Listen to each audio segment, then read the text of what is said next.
నమస్తే అండి. Welcome to Agrivision. గతేడాదితో పోలిస్తే మిర్చి ధరలు మనకు బాగా పెరిగాయి. ఈ గుంటూరు, వరంగల్ మిర్చి యార్డ్‌లో కొన్ని రకాల మిర్చి రకాలు దాదాపు 25,000-27,000 మధ్యలో కూడా ఉన్నాయి. ఈ ధరలు ఇంకా పెరుగుతాయా? లేదంటే రైతులు అమ్మాలా? ఇంకా వేచి చూడాలా? ఈరోజు మనం ఏపీ, తెలంగాణలో ధరలు ఎలా ఉన్నాయి? మరియు వీటి పెరుగుదల కారణాలేందో ఈరోజు మనం తెలుసుకుందాం ఈ వీడియోలో. సో ముందుగా ప్రస్తుత మార్కెట్ ధరలు చూసుకున్నట్లయితే తేజ రకానికి దాదాపుగా 19,000-24,000 వరకు ఉంది. అదేవిధంగా 341కి 17,000-23,000.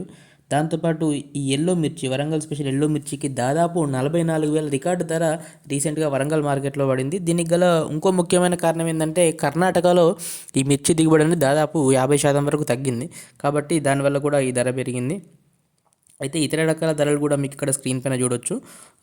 అయితే ఈ ధరలు పెరగడానికి కారణం ఏంటంటే అన్నిటికంటే ముందుగా సాగు విస్తీర్ణం అనేది గతేడాది ఈ ధరలు తగ్గలేక ఏపీ, తెలంగాణలో దాదాపు 30-40% అనేది తగ్గింది.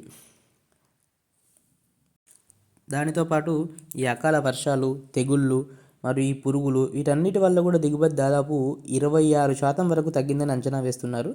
ఇంకో విషయం ఏంటంటే ఈ చైనా, బంగ్లాదేశ్ మరియు గల్ఫ్ దేశాల నుంచి మళ్ళీ మనకు ఆర్డర్లు కూడా పెరిగి ఎక్స్పోర్ట్ కొద్దిగా పెరిగింది. దీనివల్ల కూడా ధరలు పెరగడానికి ఒక కారణము. అయితే మరి ధరలు ఇంకా పెరుగుతాయా లేదంటే తగ్గుతాయా అని ఆలోచిస్తే కనుక ఫిబ్రవరిలో మనకు కొత్త పంట అనేది భారీగా మార్కెట్లోకి వచ్చే అవకాశం ఉంది.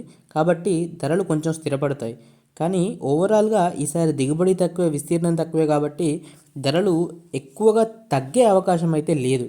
కాబట్టి ధరలు పెరగడానికి అవకాశం ఎక్కువ కనిపిస్తున్నప్పటికీ మనకు ఈ కోల్డ్ స్టోరేజ్లో ఈ పాత మిరప అనేది నిల్వలు అనేటివి ఎక్కువగా ఉండడం వల్ల ధరలో పెరుగుదల కొంచెం తక్కువగా ఉంటుంది.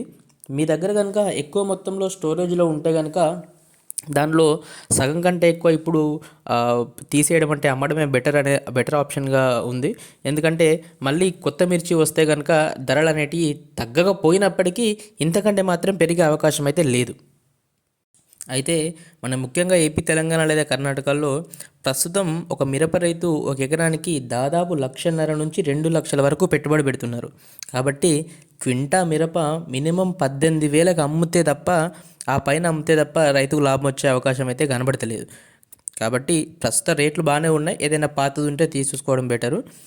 దాంతోపాటు ప్రస్తుతం మీ ఏరియాలో మిరప రేట్లు ఏ విధంగా ఉన్నాయో కింద కామెంట్ చేసి చెప్పండి. అలాగే ఛానల్ని సబ్స్క్రైబ్ చేసుకోండి.